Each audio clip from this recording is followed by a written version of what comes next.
Conjugare, Centro Português de Apoio à Pesquisa Científica e à Cultura. Acreditamos que as ciências e as artes mudam o mundo. O conhecimento transforma, e isso nos motiva. 7º Ciclo Ibero-Americano de Diálogos Contemporâneos, com o tema História, Cultura e Interdisciplinaridade. Olá, meu nome é Cláudio Jorge Guimarães, sou formado em História e fiz a minha trajetória de formação, mestrado, doutorado nesta área. Atualmente sou professor lotado no Departamento de Educação Física da Universidade Estadual de Ponta Grossa. A comunicação que eu vou trazer para vocês hoje tem como título Jogos Estudantis da Primavera em Ponta Grossa, Paraná. História, Memória e Sociedade. Esse trabalho ele faz parte de um estudo mais amplo relacionado a dois projetos. Há um projeto de extensão com o título Jogos Estudantis da Primavera em Ponta Grossa, Paraná, Esportes, Memória, História e Sociedade, e também de um projeto de pesquisa que tem como título Gestão do Esporte, Futebol, História e Sociedade. A intenção desta comunicação é evidenciar o evento Jogos Estudantis da Primavera, realizados na cidade de Ponta Grossa desde o ano de 1956 e que tem uma trajetória ininterrupta até a atualidade. Inclusive agora, em 2025, este evento completa 70 edições de realização. A grande questão que se coloca é em que medida nós podemos trabalhar, trazer, considerar os Jogos Estudantis da Primavera, esse evento em todo o seu contexto, como um patrimônio cultural. Então, a intenção do nosso trabalho é evidenciar dados que permitem esta consideração. Esse trabalho ele foi realizado por mim, Cláudio, e também pelo professor doutor Carlos Maurício Zaremba, também do Departamento de Educação Física da UEPG. Então, a nossa temática é buscar, e nós temos um trabalho nos últimos anos de buscar a preservação, a memória, a história deste evento, lá, como eu comentei, que foi inaugurado em 1956. Por que trabalharmos com a questão de memória?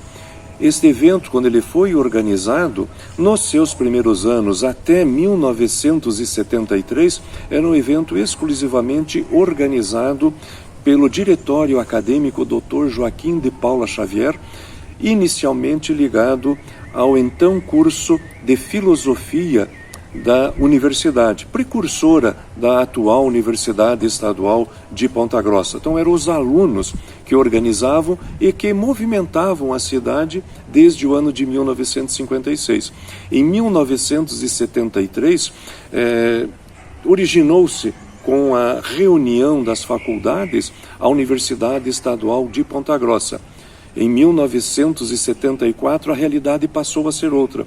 Com a universidade, agora junto ao DCE, Diretório Central dos Estudantes, dando continuidade a este evento.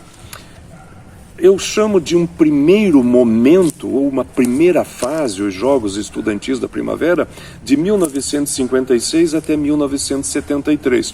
Por quê? Porque esse espaço de temporalidade, ele foi organizado essencialmente pelos alunos. E as dificuldades que nós temos encontrado é material, é documentação relativo a este primeiro período. Por quê? Porque a partir de 74, sendo organizado pela universidade, nós temos toda uma instrumentalização que os projetos são aprovados, eles passam por diferentes instâncias administrativas. Então nós temos os projetos, nós temos a apresentação de relatórios. Então de 74 para cá, a massa documental ela é mais presente. Para o período anterior, ou seja, de 56 a 73, a massa documental ela é rara. É difícil nós encontrarmos documentos oriundos desta primeira organização ou desta primeira fase do evento. Então o nosso grande trabalho tem sido o resgate dessas memórias, a busca de fontes sobre esse primeiro momento. Qual é a intenção de caracterizar como um patrimônio cultural? Se nós nos remetermos à Constituição brasileira de 1988, ela tem lá no seu artigo 216 o que é patrimônio cultural.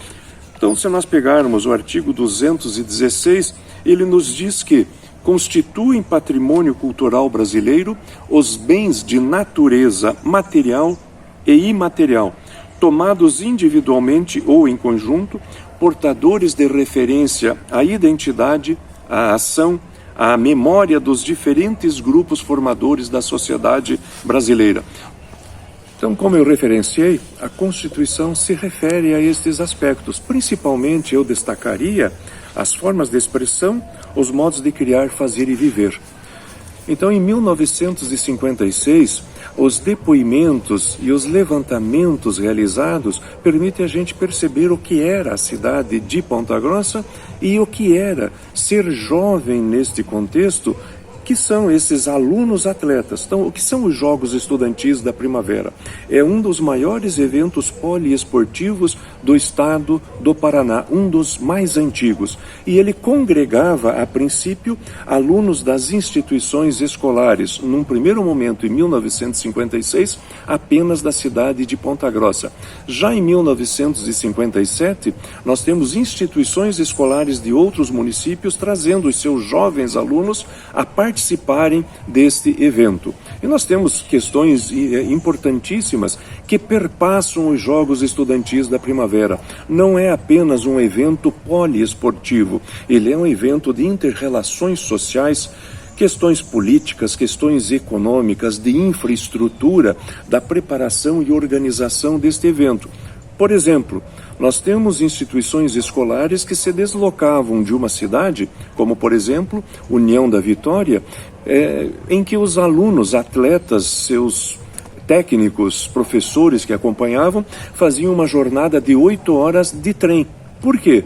Porque no contexto estadual, o Paraná está em expansão da construção de rodovias. Então, o transporte acaba sendo prioritário ferroviário. E Ponta Grossa está numa região considerada como um entroncamento rodoferroviário do sul do Brasil, um dos mais importantes. Então nós podemos discutir por meio ou por intermédio da análise dos jogos, as inter-relações, o que é ser jovem neste contexto, o aspecto educacional, a cidade, meios de transporte, economia, divulgação.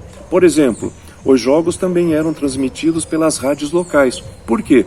Porque a cidade de Ponta Grossa também teve um importante papel no basquetebol de todo o interior do estado do Paraná, tanto com sua seleção que representava a cidade, como em relação às instituições escolares. Então, para nós que estamos trabalhando neste aspecto, um dos desafios é encontrar material para promover essas reflexões. Por quê? As documentações são escassas e uma das fontes tem sido os acervos de jornais locais, principalmente do Jornal Diário dos Campos e do Jornal da Manhã. Outro aspecto tem sido extremamente importantes a história oral. E aqui vem a questão da interdisciplinaridade presentes neste estudo. Estamos buscando subsídios na educação física, na história, na sociologia para compor um quadro de análise, entendendo e considerando os Jogos Estudantis da Primavera não apenas um patrimônio da cidade de Ponta Grossa, mas um patrimônio de toda a região dos Campos Gerais, que movimentava todo esse cenário poliesportivo aqui em Ponta Grossa. Então tem sido muito importante a utilização da história oral como uma ferramenta para recuperar dados. Então nós temos uma série de entrevistas já realizadas e entrevistas em processo de realização com depoimentos para constituirmos um acervo que permita estudos mais elaborados e aprofundados sobre este grande evento, buscando essas relações, essas inter-relações, o aspecto esportivo, o aspecto cultural. Os jogos, A primeira edição dos Jogos, em 1956, ela foi realizada no dia 15 de setembro. Por quê?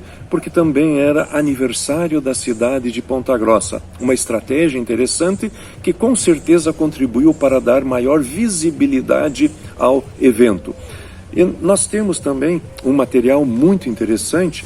Os jovens que organizavam esse evento também produziam um material, um folhetim, um boletim informativo, onde eles faziam brincadeiras, onde eles instituíram, por exemplo, a Taça Amélia, que era para ser entregue àquele aluno, àquele participante dos jogos que...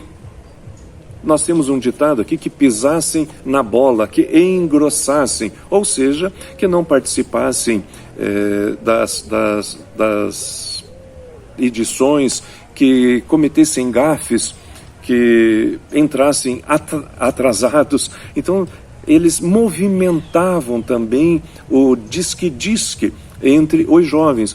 Casos de paquera, de pessoas que gazeavam aula, não frequentavam as aulas justamente para ir aos jogos, porque era um grande point, um ponto de encontro da juventude naquele contexto. Relacionamentos que se iniciaram, tanto no sentido de amizade como relacionamentos amorosos, que depois resultaram inclusive em casamentos. Nós temos críticas sociais. Tem um material nesse jornal que mostra uma tabela de basquete e velas acesas na tabela com uma crítica à companhia de energia elétrica devido à falta de luz na cidade, e uma partida acontecendo falhava a distribuição de energia. Então nós temos toda uma crítica social à empresa, que posteriormente vai ser substituída pela Companhia Paranaense de Energia, a Copel, sanando os problemas de falta de eletricidade na cidade. Nós temos rituais, a abertura do evento, o desfile das instituições escolares, a participação de fanfarras, um concurso de fanfarras, a apresentação de bandas. Nós temos o acendimento da pira olímpica, nós temos o juramento do atleta, nós temos a realização de missas, hasteamento da bandeira, inclusive do DAJPX, do Diretório dos Alunos. Então nós temos uma série de rituais durante o evento que também são um importante elemento de análise. Bailes de abertura, bailes de encerramento, que movimentava a juventude no campo social. Nós temos a questão do aspecto econômico, meios de transporte, o deslocamento. Então nós entendemos todos esses aspectos que permeiam os Jogos Estudantis da Primavera como um grande evento poliesportivo, cultural, social, econômico, político. A gente vai ver na abertura do evento, logicamente, uma estratégia no aniversário da cidade, a participação do governador do estado, do prefeito municipal, de secretários, de presidentes dos órgãos desportivos locais. Então nós temos uma ampla movimentação na cidade como um todo. Então esse trabalho é um trabalho contínuo. Nós continuamos as nossas pesquisas, nós continuamos ainda com levantamento de fontes, e o objetivo é realmente caracterizar os Jogos Estudantis da Primavera como um patrimônio não apenas local, mas um patrimônio regional. Obrigado e espero que curtam a leitura deste material como um aspecto também provocativo. Quantos desses elementos e desses eventos nós temos que podem se inserir também como um patrimônio cultural? Até mais. Realização Conjugare, Centro Português de Apoio à Pesquisa Científica e à Cultura. NUPAN, Núcleo de Patrimônio, Arquitetura e Memória Fluminense. Programa de Pós-Graduação em Patrimônio, Cultura e Sociedade da Universidade Federal Rural do Rio de Janeiro. Apoio Editora Cravo e Universidade Federal Rural do Rio de Janeiro. Inscreva-se no canal, comente, curta e compartilhe. Obrigado por assistir.